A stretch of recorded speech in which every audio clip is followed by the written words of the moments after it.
Hello and welcome to episode number 1 of the Crisis Intelligence Podcast. Today is Sunday, June 8th, 2014. I'm Melissa Agnes, and this podcast is brought to you by Agnes Day. Let's talk crisis intelligence.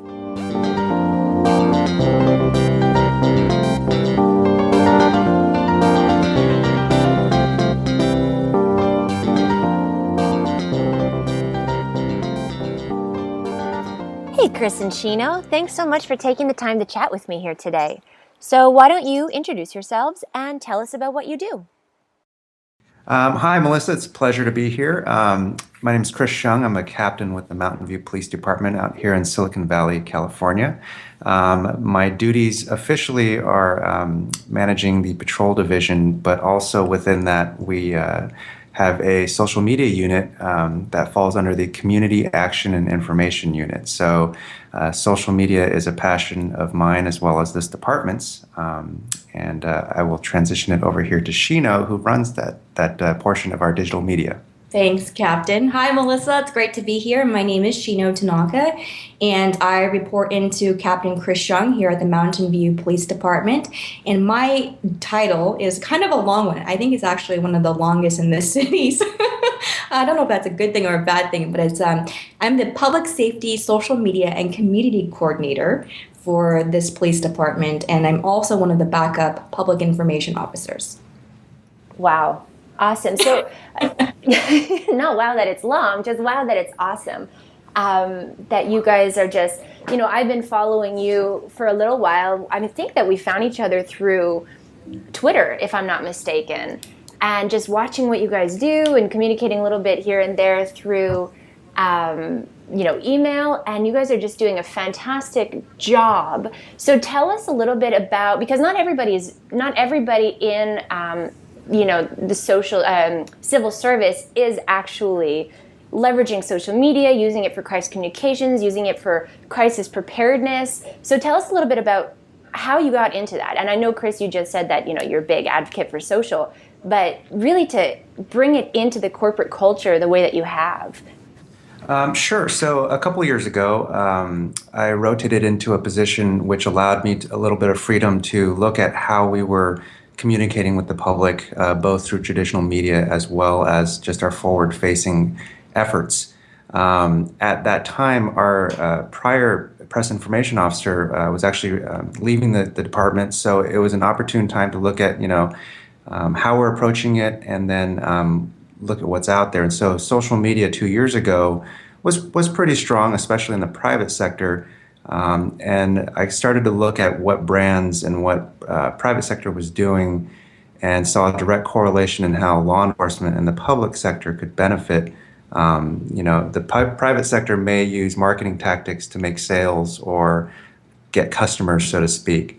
Public sector, we don't really necessarily need to are in the business of making money, but we do have a burden and responsibility to reach the public. And using the same strategies, it became quite effective, especially since, in Silicon Valley, everyone here is connected to their smartphone or their tablet. So social media channels were, the foundation was pretty much laid to communicate. So we saw instant success. In one case study, we had the unfortunate series of fatal car accidents with pedestrians, and we used social media and Twitter to basically tell our community, where our traffic officers were posted up, what they were looking for. It was interesting because people started going, "Hey, wait a minute, you're advertising where your cops are hiding?" And we said, "Yeah, absolutely. If we can accomplish having people slow down by looking at a tweet that we send, or at least think about traffic safety, we've accomplished our mission. We don't necessarily have to write a citation for that." And that's just one unique example that kind of got us started in this a couple years ago. That's awesome. And that's kind of tends to be the opposite way that civilians, that people think of it, right? We think sometimes that, okay, well, maybe towards the end of the month, the cops are going to be out a little bit more because they have a quota to meet. So to hear that you're just really leveraging the tools because your goal is really, in this case, traffic safety, road safety. That's correct. And we continued down that path for a while, and then last year was when Shino came on board, and I'll give you kind of turn the mic over to her, so to speak, because really she was instrumental in helping our department turn the corner and take our social and our digital media strategy to the next level. Shino? Thank you, Captain. I think to kind of take a step back. We're having technical difficulties. 1 second, Melissa. No problem. Sorry, I knocked over the microphone. Yeah, that's what it sounded like. No worries. Captain. So one of the things, Melissa, I think that I want to just sort of take a step back and highlight is the fact that, like you said, law enforcement historically is very insular. We don't share a lot, not only with our community, but even internally. And one of the things that I think that was really telling about this particular organization, when you look across, a variety of public service entities, Captain Hsiung spearheaded this idea. And when I came in, about a year ago at this point, they already had a fantastic presence online. I was tasked with, okay, so now what? Where do we go from here? And so when Chief Vermeer reached out to me about a year ago. What was interesting about that relationship is that he reached out to me on Facebook. Now, I don't know if you know the backstory here, but I'm a former police officer, and Chief Scott Vermeer hired me many, many moons ago when I was in law enforcement as an officer. And then after being in law enforcement for several years, I transitioned into the tech world, where I basically worked in social product development and building B2B, B2C platforms for social related functions. And it was very interesting because people often asked me, going from law enforcement to the tech world, what's the correlation there? And I was like, well, I'm working with communities and building communities, and it's kind of like when you go out there and you make an arrest, instead of arresting someone, you ban someone from your site, that kind of thing. So very, very interesting for me to come full circle, and I think that kind of underscores when you talk about corporate or private sector best practices, bringing that along with my knowledge of law enforcement into this agency has been fantastic. And I find that I'm unique in the law enforcement world in the sense that I have the ability to marry those two together and really build something strategically here in this department, which has been fantastic. And obviously, I've got great support from Captain Hsiung and the administration here.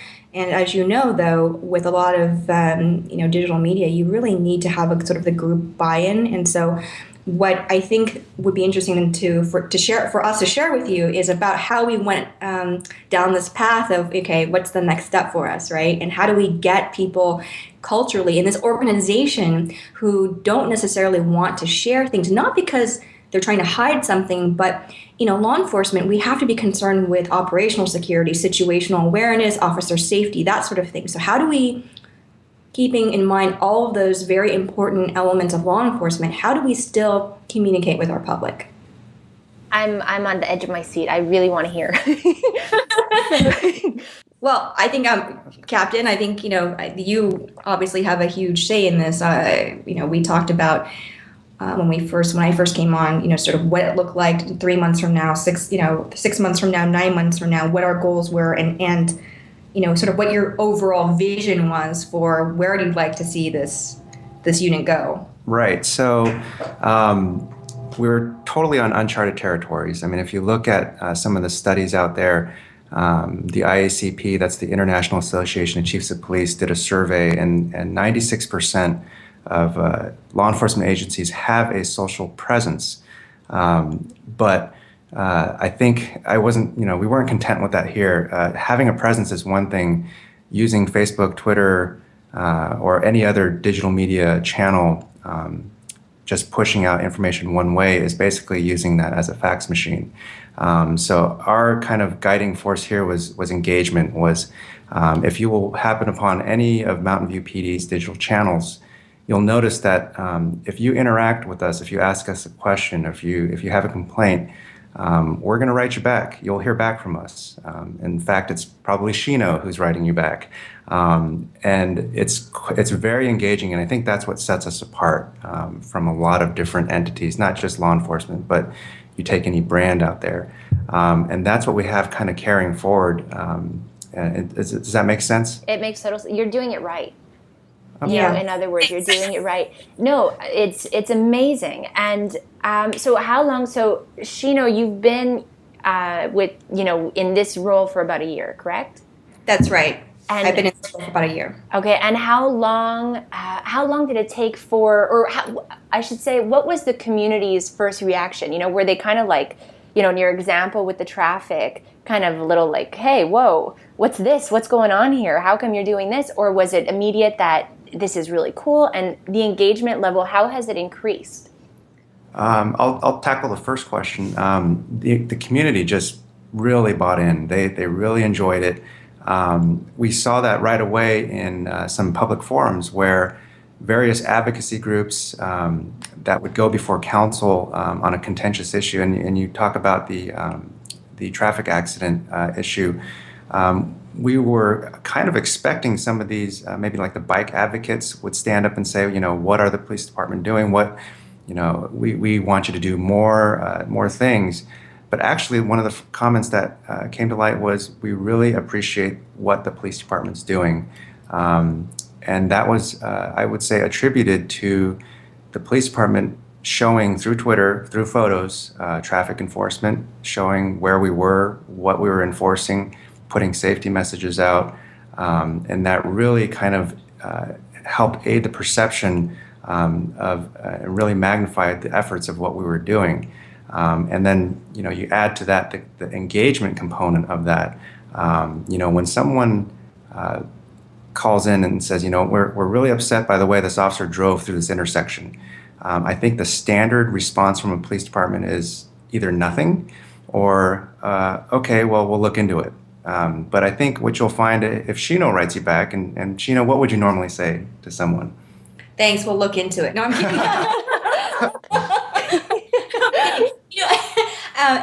This is a great example because, again, when we talk about a brand, when we talk about engagement, when we talk about our customers, sure, we are not, maybe in the quote unquote traditional sense, something like a Target or a Coca-Cola, but we represent the city of Mountain View. That's our brand. And our customers are those that we protect and serve.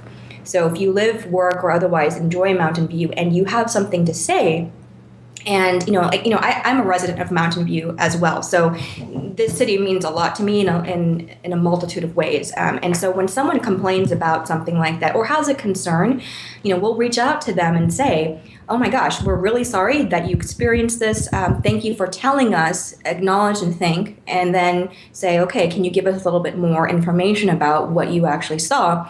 And then we'll take that. I will take that, or whomever, going forward will manage our social. Because we, have plans for world domination, of course.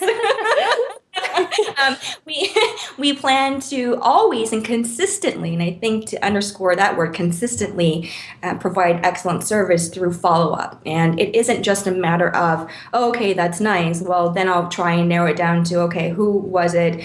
What time of day was it? And then I will pass that information on to the appropriate unit or individual. And I think what's interesting about that is it doesn't just end there. You tend to follow up with whomever's complained and said, hey, just as a heads up, this is what transpired. You should be receiving a phone call, or thank you very much. I really appreciate it if they're just letting us know about a situation that they felt was questionable or they had some concerns with. That's just awesome. This is something that organizations need to practice more, and to see, a police department doing it is just, it's just really, really awesome. So you're on Twitter, and in North America for crisis communications, Twitter is the leading social media channel for that. Where else are you, and how does that vary, with your communications? Sorry.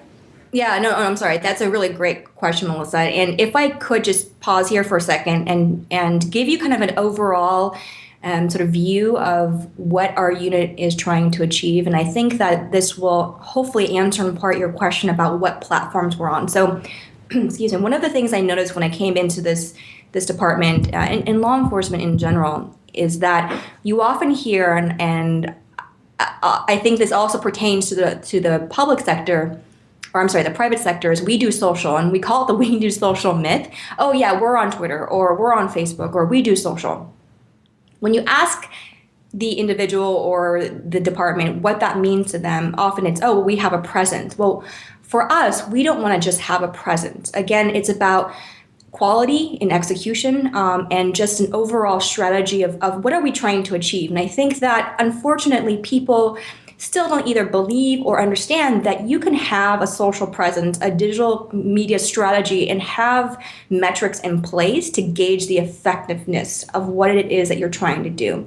So to give you kind of insight into what we mean by that is we sat down as a unit and said, okay, what are we trying to achieve? What is our number one goal? What is our measurement for success? And that is to opt in every single Mountain View resident into one of our social platforms or channels. So that can be, right now, it's Facebook, Twitter, Nextdoor. We use Nixle is another one, and a couple others. But the idea is that we want people to engage with us or know that they can communicate with us given one of these channels, so that when we do have a crisis or a natural disaster, whatever the situation is, and our community needs to rely on us for information, timely, relevant information, they know where to go. So that's our measurement for success. Now, tactically, how we get there, we had to figure out, okay, what's the biggest bang for a buck, right? Because as you know, you can spend a countless number of hours focused on,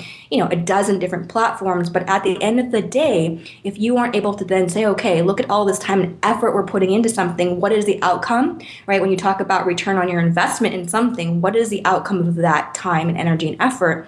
If it's zero, then that's not great. So we really wanted to put some measurements behind what we are doing. So with that in mind, we really were very, very critical about the multitude of platforms that we found ourselves in. And we said, okay, based on each of these platforms, if we dig a little bit deeper, look at the data, what is it telling us or what is it not telling us? And how can we find that information, which we then try to do. And then we bring all that together and say, all right, given what we're trying to accomplish, opting in all these people within the city into one of our platforms, what does our strategy look like? What are our objectives? And most importantly, how do they fit into this department's overall objective? Because again, you can have these great goals, this great vision, but if it doesn't ultimately ladder up into what your organization is trying to achieve, as you know, it's kind of like swimming upstream, right? And we didn't want that disconnect happening. That's great. When I sit down with organizations and they say, okay, we understand that we need to be on social media, and I'm looking at it for crisis preparedness, right? Always. So where should we be? And okay, we've heard that we should be on Facebook, we should be on Twitter, we should be on, Instagram. But it's exactly what you're saying. You have to sit down, especially when you're looking at it from my angle, which is crisis communications, emergency management. It's where are your people? Where are your key stakeholders and where are they going to turn to in a crisis? Yes, they have their mobile device on them if there's a flood and you need to get some, emergency evacuation out to them. But what are they actually going to be searching for and where? Right? So you guys, again, are just it's really, really great. I think that more communities, more organizations, public and private, should be following this lead and thinking about it on the depth of strategy that you have. Thanks. Yeah, not to just throw out compliments, but I know it's just because it's a battle that I face, right, with organizations. So it's really nice to see. In terms of monitoring, I'm guessing that you don't have a standard, 9 to 5. 9 to 5. You are doing it right, You know what that is? Shino doesn't sleep. I don't know if you knew that. That's it. It's weird. She's one woman show 24/7.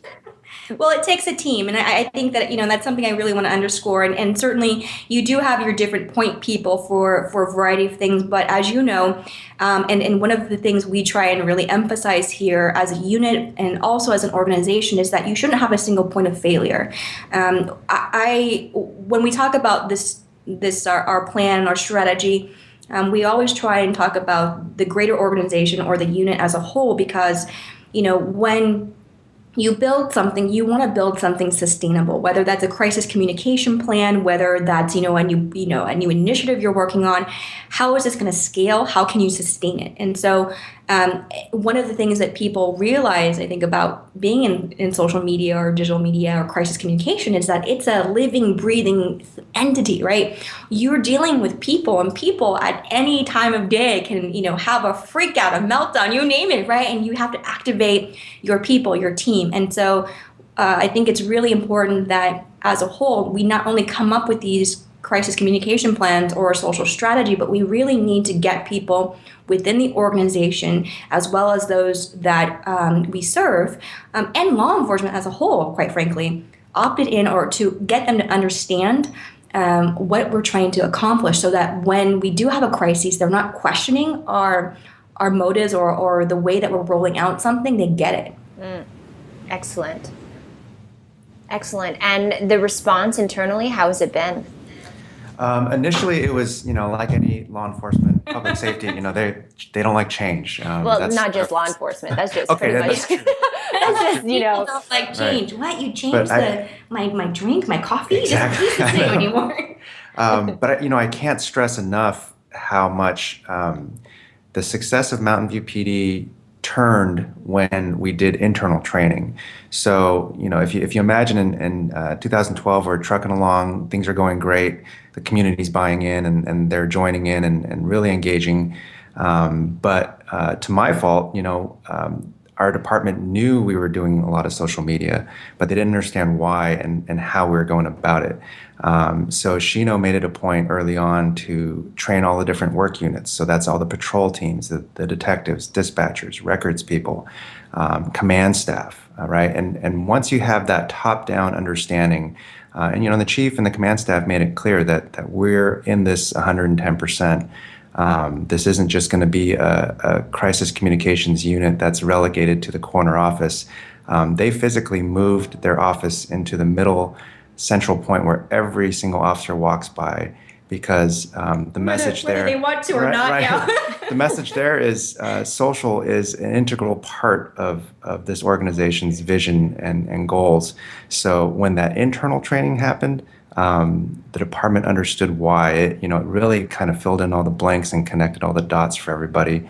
And then you're kind of firing on all cylinders as an organization, because we go around and kind of do some training for other police departments as well. And that's one of the biggest things we stress is, it's one thing to say, oh yeah, the top-down buy-in, the command staff wants this, but really when organizations from the very bottom line level to the very top get it, understand it, believe it, then you can really be totally effective on a social digital media standpoint. And I'm sorry, Melissa. No, go ahead. Oh, and just to add a little bit more to what the captain said is, when I look back to when I was working in product development, this is a great example. When you're talking about stakeholders, when you're talking about a new product, who do you talk to? You talk to your front-end developers, your back-end developers, you talk to design, you talk to your customers, you talk to everyone in the organization who has a stake in that particular product you're trying to create. And the same thing goes on with our unit.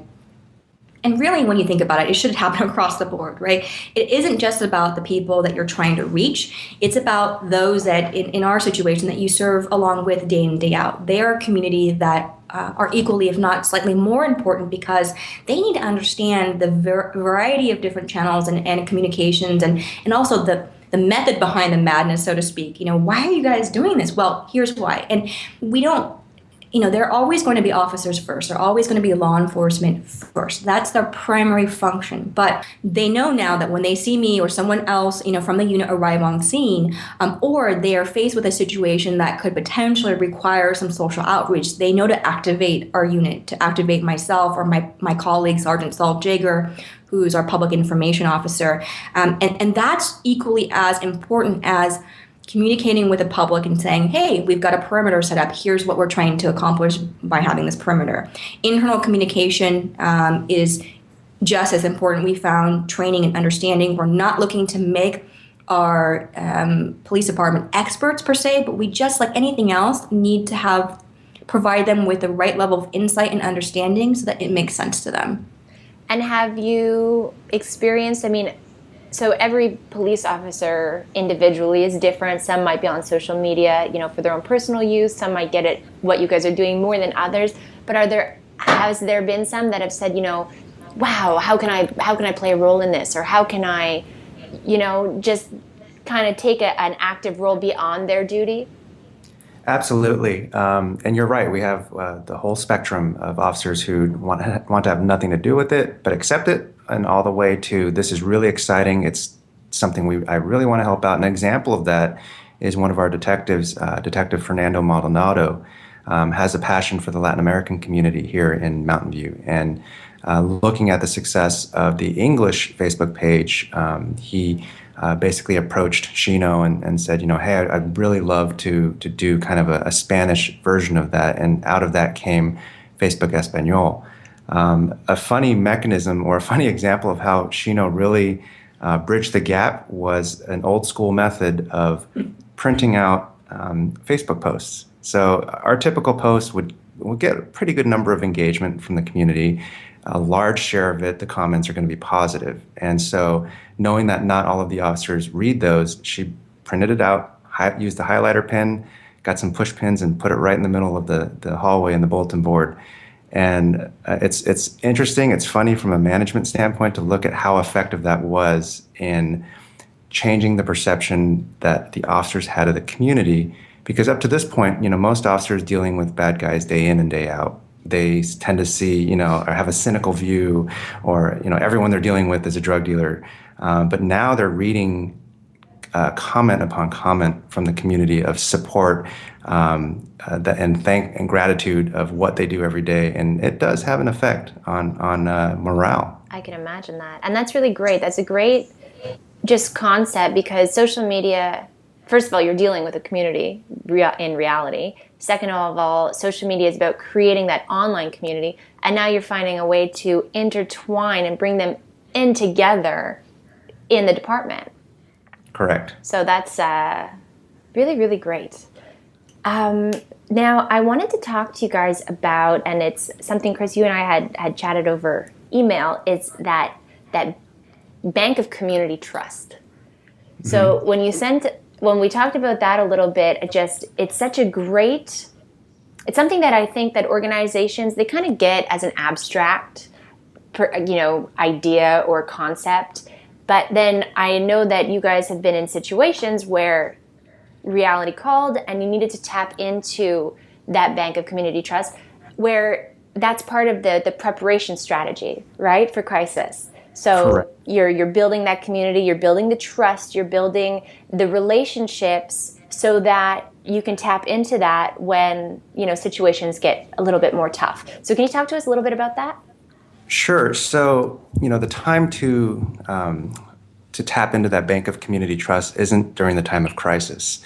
It's really a long-term, slow mutual fund, if you will, where you're just kind of investing day in and day out. And so that would be our normal interactions and engagement with the community. And we call that making deposits in the bank of community trust. And occasionally a crisis will come about. Recently we had an unfortunate event where one of our officers got in a little bit of trouble and found himself being arrested by another agency in our county. I can't get into details of that because it's an ongoing investigation, but what I will say is that's a crisis mm-hmm. Within a department where you have an internal message and you obviously have an external one. The community trusts us, and we're very thankful for that. And so our approach to that was to write an open letter to the community, basically put it all out there and be entirely transparent that we, like them, were equally shocked, saddened with the incident. We'll give them as much information as we legally can, and that, like them, we're kind of working through the emotions ourselves. And in the course of the next day, 24, 48 hours, we saw about a 70-30 split in terms of, people were outraged, but the general consensus was you would hear, we're really outraged about the actions of this officer, but we really support the Mountain View Police Department. And even of those that were really kind of vehemently against us or kind of cop bashing, if you will, we found a lot of the community standing up in support. Now, that's no small task. I mean, I guess the illustration I would use is we made some withdrawals from that bank of community trust, but at the end of the day, we had a very healthy balance afterwards. And we weathered that storm, and we will continue from this day forward, continuing to make those deposits, because it's a great relationship that we have with our community, and it's not one that we take lightly. It's so important. And especially, I mean, crisis, you can't trump emotion with logic. So this bank of community trust is so important to build upon prior to experiencing any type of emergency, any type of crisis, so that you have that positive emotion to fall back on, right? You have that connection. So to hear numbers like 70-30, I'm assuming 70 was more of the, in support? Correct, yes. That's amazing. Because it's an emotional time. People feel very overwhelmingly emotional. So whether it's they feel like they lost a little trust, they feel saddened, they feel upset, they feel lied to. Those are very powerful emotions. So it just emphasizes the importance of building the community, the real community. Whenever I talk about crisis in presentations or workshops, I say if I could give just one global piece of advice, it's to build real relationships with your stakeholders in advance, prior to ever experiencing it. And this is the value of that.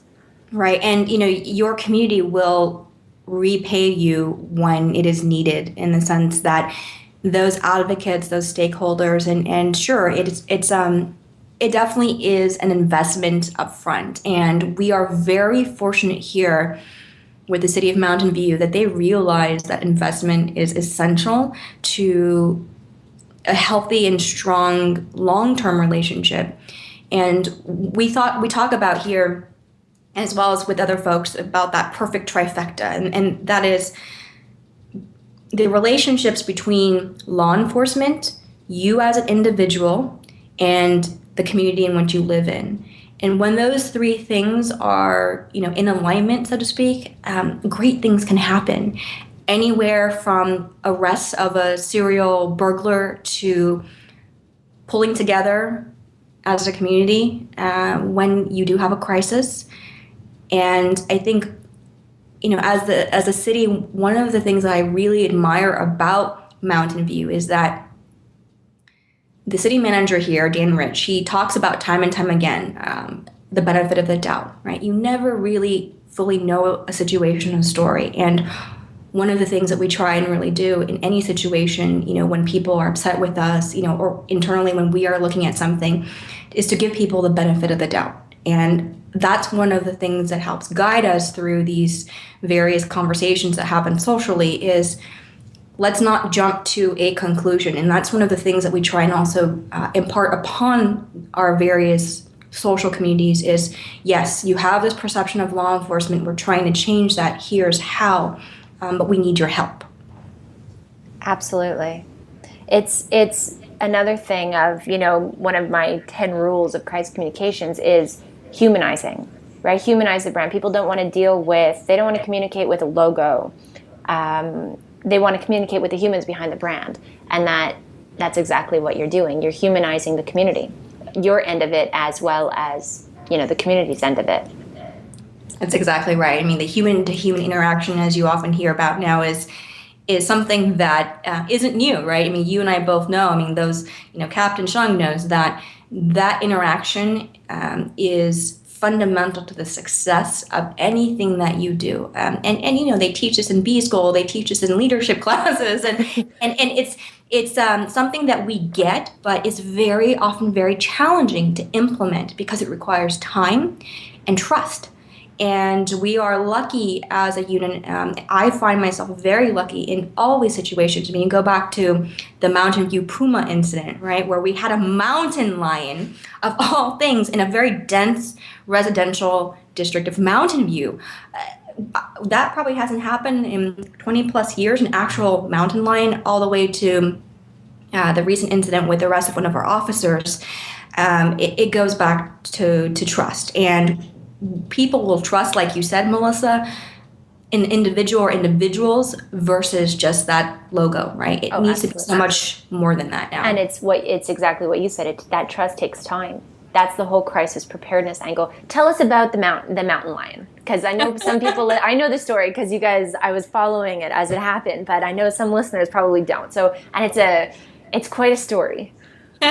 Well, the hashtag MV Puma, I think this is the first time we've trended nationally, which was kind of a surprise to us. But Captain, I'll let you kick this off with with a high-level overview, and then I can fill in some details, Melissa. Okay. It was a 7-hour standoff with a puma. So to give you some backdrop, we're your typical suburban community. The area where this took place was very high density, lots of apartments, so lots of people. About 4 in the afternoon, we get a call of a mountain lion. Well, okay, maybe it's just a big cat. But no, we start getting multiple calls. And in the age of social media, someone catches a photo and uploads it and sends it to the press, and we start seeing it. Well, sure enough, it is. So there's an emergency response. They're trying to locate it. We get help from officers from neighboring jurisdictions.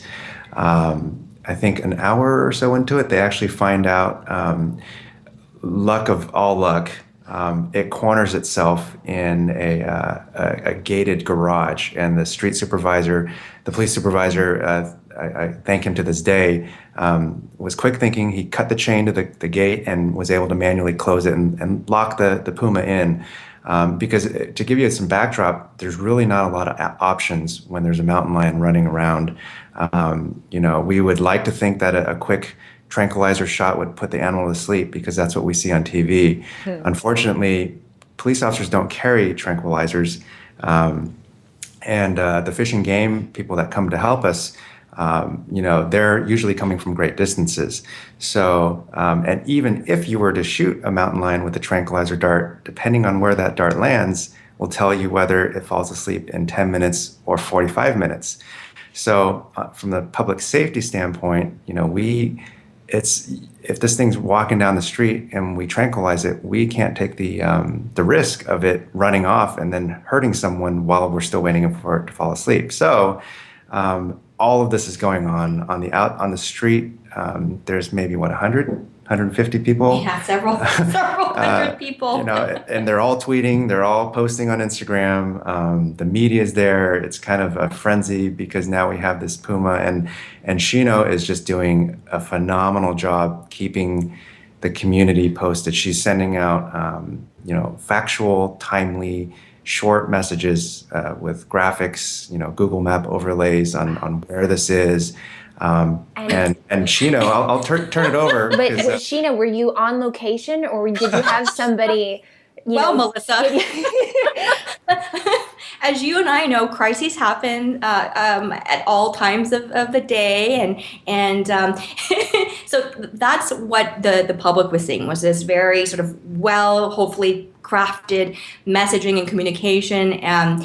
What was happening on the back end? I had just gotten home. I have a 10-year-old son. I picked him up from school, and like I normally do, I was at home getting ready to make dinner, and I went on to our CAD system to see, just check in, see what calls were, going on, and I saw this one call, and I clicked on it, and it said mountain lion sighting. And I'm like, what?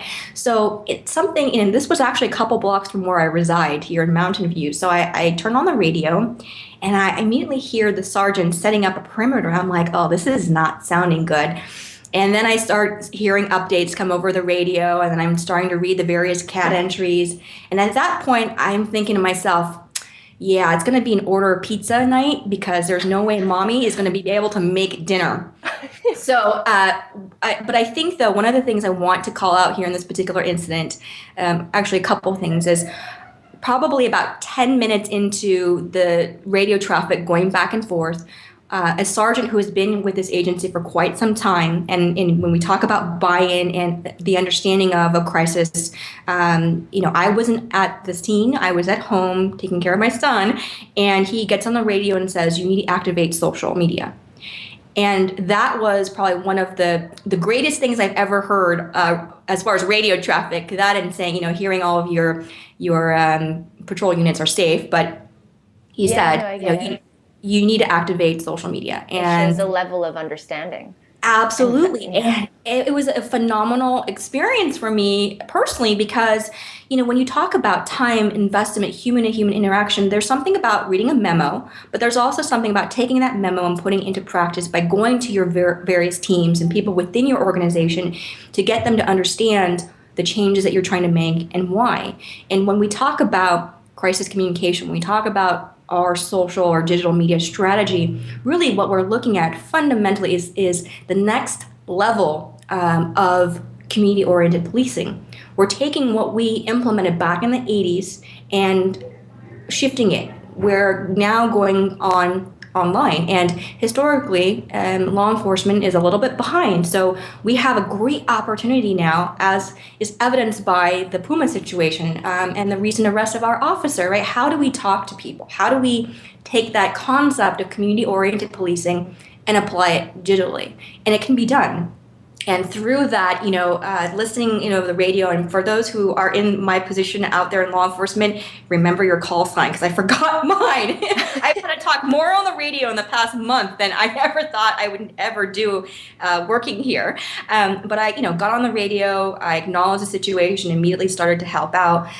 But going back to your question about was I on scene? No, I wasn't on scene. And this is where it's critical that you work with and acknowledge the team that you have. Sergeant Saul Jaeger, who is my counterpart in the unit, I called him on the phone, briefed him on the situation. He was at the department.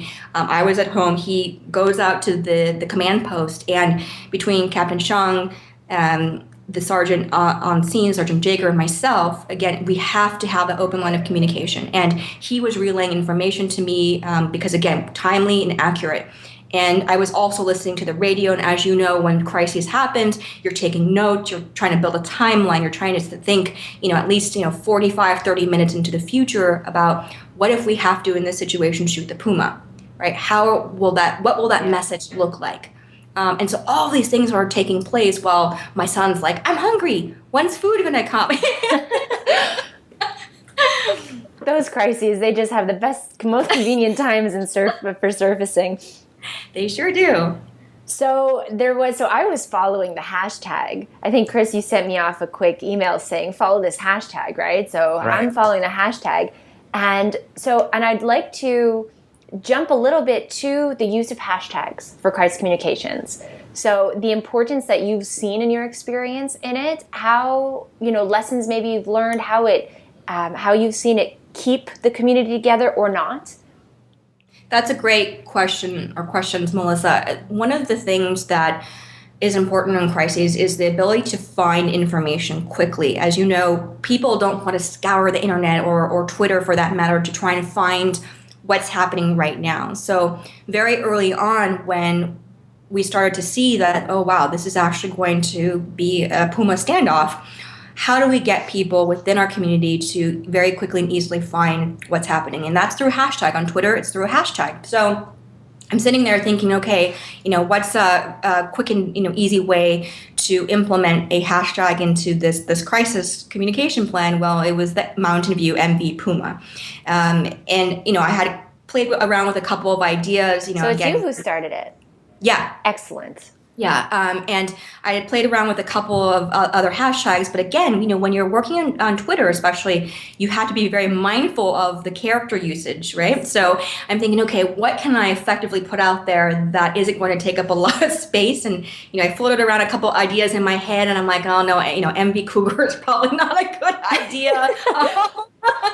Let's be frank here.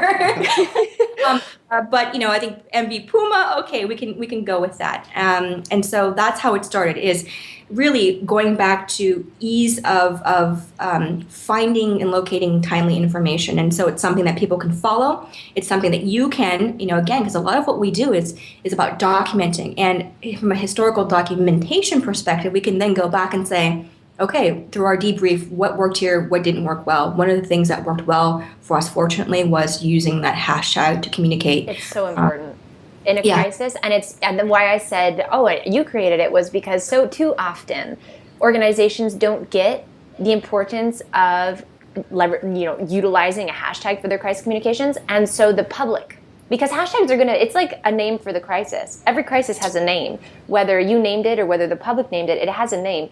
Now every crisis has a hashtag or several. So to be in control of that hashtag, to make sure it's not MV Cougar, for example, to have some sort of control in a chaotic situation and to maximize on character space. And so that's just excellent. Excellent. Yeah, and to see the result of it. I mean, it trended, right? It did. It trended nationally. We were apparently on Good Morning America the next day. We had, press calling us about this MV Puma hashtag, and it took on a life of its own, literally a life of its own. We had someone created a Mountain View Puma Twitter profile, which was really funny, but on a more serious note, this is a situation that could have ended very tragically. And I think that when you read early on the comments that were going back and forth, the tweets that were occurring, people's reaction in a crisis, you talk about they're very emotional, they're very passionate. One of the things that we found that there are a couple of things that people really care about. One of them is animals. Mm-hmm. People love their animals, and for whatever reason, unfortunately, people think that law enforcement, the first thing they want to do is kill every animal they see, when in fact that's really not the case. And a good example of that is we had an officer whose a spouse was texting them and saying, don't bother coming home if something bad happens to the puma, right? And we have very passionate and thoughtful and caring individuals who, we really do want to preserve life and property. And that is our number one goal. And so this situation was a great opportunity for us to illustrate to our community and those really worldwide that we try everything possible. And this is something we couldn't do before, right? When we are not on social, when we don't have a digital media presence, how do we share this stuff? Well, we weren't able to. So this was a great way for us to communicate with people the extent of what we do in order to preserve life and property. Excellent. And it's so fortunate that it had such a great outcome. So let everybody know what happened to the puma. Well, I'm just sitting there saying it had such a great outcome. So after the barricaded standoff, the negotiations didn't go anywhere. So Fish and Game, a great partner, they came out and were able to also work with the Santa Cruz Pumas.org. Yeah, great organization. They had actually collared that puma, and they were the ones who ultimately were able to tranquilize yes. it. Mm-hmm. So it's a research organization, and they recognized that cat was one of theirs that they had tracked, and were successfully able to. The way they did it was they loaded up a couple officers and the researchers with the tranquilizer gun in a car, quickly opened the gate, backed the car in, closed the gate, and then were able to tranquilize it by shooting it through the car window, and then waited for the narcotics to take effect, and then pulled the little, I don't want to say little kitty cat, it was 100 pounds. Almost 20 pounds, apparently. Right, 120 pounds, and caged it. Really interesting was when they downloaded the GPS information from the collar to see that it actually spent one night in our neighboring city of Los Altos, and then spent 9 hours in a bush at that intersection, or just like a half block away, throughout the day. And I can't tell you how many hundreds of people, bikers, kids, go by that intersection, and it just sat there all day. So we were really, really fortunate on a number of fronts on how this thing ended. Yeah, and this organization, huge shout out to SantaCruzPumas.org, because again, it's never about any one individual or any one entity. It's a group effort, and everyone stepped up. Media was helpful as well to help us get the message out.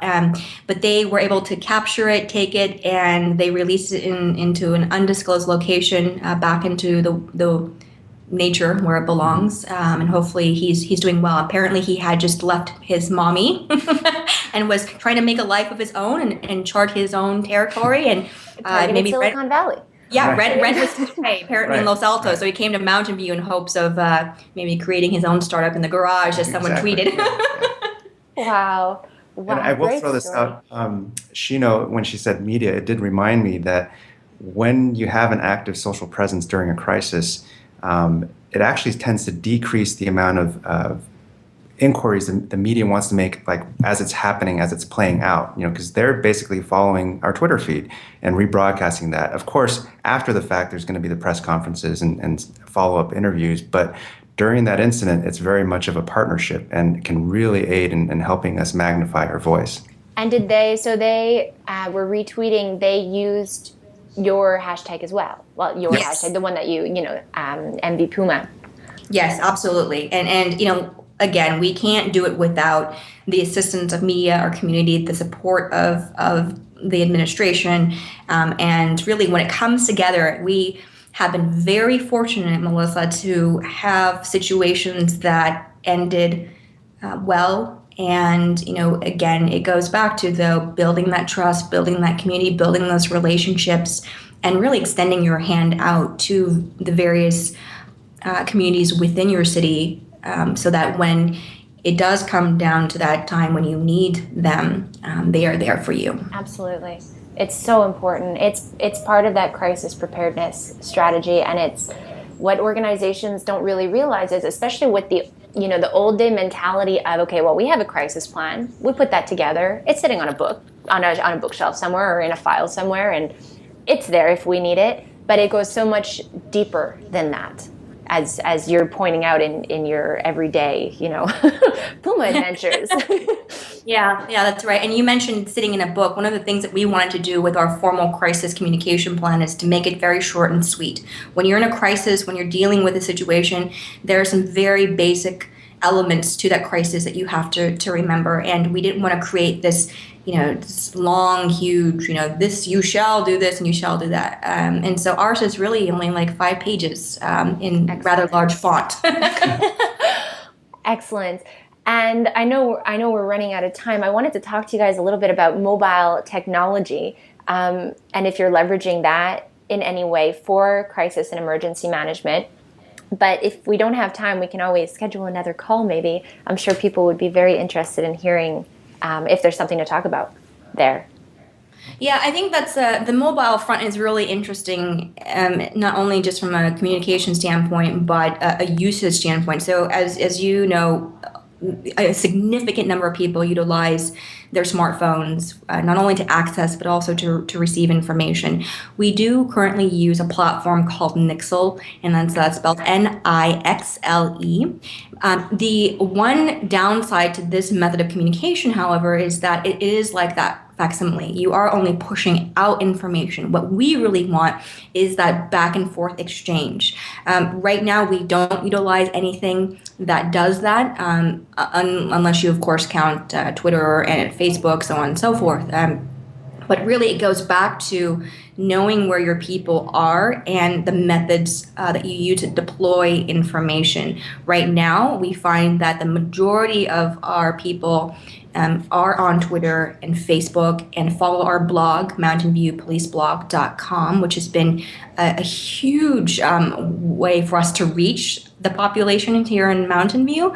But we definitely always do keep in front of and our eye on various technologies and platforms, which include mobile. Excellent.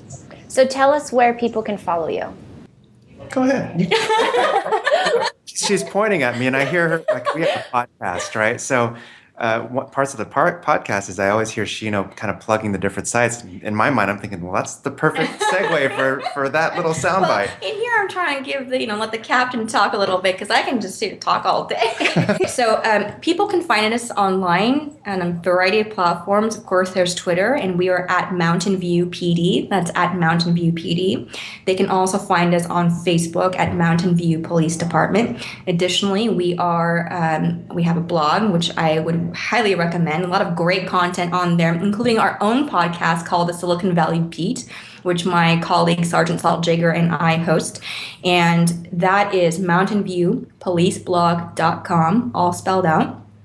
And if you want to get alerts from us, if you live here in Mountain View, you work in Mountain View, whatever the case is, you can find us on Nixle, and that is Nixle.com. Just search for Mountain View Police Department. And Sergeant Jaeger also has an account on Twitter, but Captain Hsiung, you have your own Twitter handle as well. Yeah, mine would be at CH MTNVIEWPD.